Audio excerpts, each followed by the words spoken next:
Hello ভিয়াস, আমি বাংলাদেশের যে সোনালী আঁশ পাটের তথ্য দিয়ে থাকি। আজকে আমি বাংলাদেশের যে ঢাকা ঝুট মিল সম্পর্কে কিছু কথা বলবো, সেখানে কিছু কথা বলবো এবং বাংলাদেশের যে সোনালী আঁশ পাটের সম্পর্কে এবং বাংলাদেশের যে তামাক সে সম্পর্কে কিছু কথা বলবো।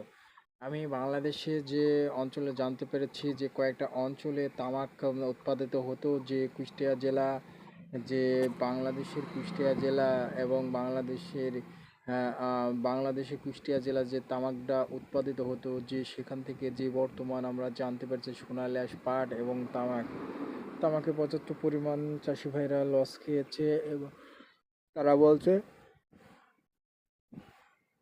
আমরা ন্যায্য পরিমাণ দাম পাইনি। এবং যারা কেটু তামাক দুইটা আবাদ হয়, একটা কুরমান একটা কেটুওয়ালারা রোদ্রে শুকেছে এবং প্রতি বিঘা জমিতে তারা মিনিমাম লস খেয়েছে 60 থেকে 70 হাজার টাকা করে প্রতি বিঘা জমিতে তারা লস খেয়েছে। এবং লস খাওয়ার পূর্বে তারা বলছে বাংলাদেশের মাদক দ্রব্য যে তামাক সেটা আমার দেশে আর জন্ম হতে দেবে না, একথাও জানিয়েছে বাংলাদেশের সাধারণ চাষিরা।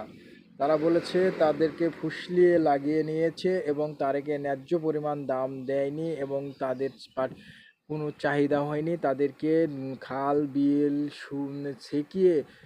বিল সেকিয়ে এবং কম যেমন মেশিন দিয়ে খাল বিল ছেঁকে সেখানে তামাক লাগিয়ে সে তামাক তারা কিনে নিয়ে এবং ফাঁকি দিয়েছে কোম্পানি, যেমন জাপান কোম্পানি, বিটিসি কোম্পানি, যেমন আবুল কোম্পানি, তাদেরকে ফাঁকি দিয়ে পর্যাপ্ত পরিমাণ তামাক তুলে নিয়ে এবং সে তামাক তারা কেটু তামাক ন্যায্য পরিমাণ দাম দিয়ে বেচতে পারেনি। খালি 30 থেকে 35 টাকা কেজি বিক্রয় করেছে কেটু আলা ভাইরা। তাদের ক্ষিপ্ত হয়ে আছে, সাধারণ চাষিরা ক্ষিপ্ত হয়ে আছে, বড় বড় যে বায়াররা এবং যেটাই কোম্পানির এবং আবুল কোম্পানি এবং বিটিসি কোম্পানির পুরে তারা ক্ষিপ্ত হয়ে আছে। তাদেরকে পর্যাপ্ত পরিমাণ তামাক লাগিয়ে নিয়েছে কিন্তু তারা কেনার কথা ছিল কিনে নেই। বর্তমান তাদের প্রতি বিঘা জমিতে 60 থেকে 70 হাজার টাকা করে লোকসান হয়েছে। এবং কি পাটের এই দুর্গতি হবে বলে কুষ্টিয়া জেলার পাট না বললেই চলে সে কথা বলেছে এবং পাট বনছে না এই তামাকের কারণটা দেখে তাদের ফুসলিয়ে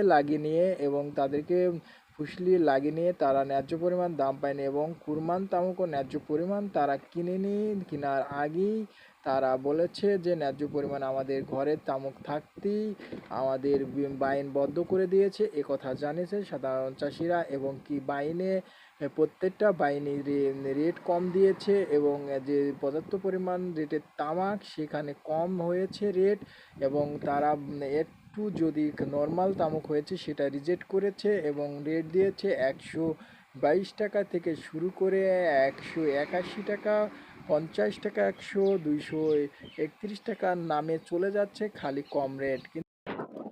আমরা যে জানতে পারছি সোনালী পাট খুবই কম বলছে কিন্তু পাটের দাম বৃদ্ধি অনেকটা বেশি। কলকারখানা থেকে জানতে পেরেছি পাটের বাজার আবারও বাড়ছে। আমরা অবশ্যই জানতে পেরেছি পাটের বাজার এখন বর্তমান কুষ্টিয়া জেলা পাট বেচাকেনা হচ্ছে 3200 থেকে শুরু করে 33, 34 ও 3500 পর্যন্ত, আবারও 200 থেকে 300 টাকা সোনালী পাটের দাম বাড়লো। আজকের নতুন খবর আমি জানালাম। মিনিমাম পাটের সংখ্যা অনেক কম আছে, চাষি ভাইদের নাই বললে চলে, ব্যবসায়িক ভাইদের ঘরে যেগুলো আছে ব্যবসায়িক ভাইদের। তাই বর্তমান পাটের চাহিদা অনেকগুলো বাড়তি কিন্তু বাজারও বাড়তি কিন্তু পাট কম আছে চাষি ভাইদের ঘরে নাই বললে চলে। যেগুলো আছে ব্যবসায়িক ভাইদের সে 100 থেকে 300 টাকা 400 টাকা পর্যন্ত বৃদ্ধি হয়েছে সোনালী পাটের দাম।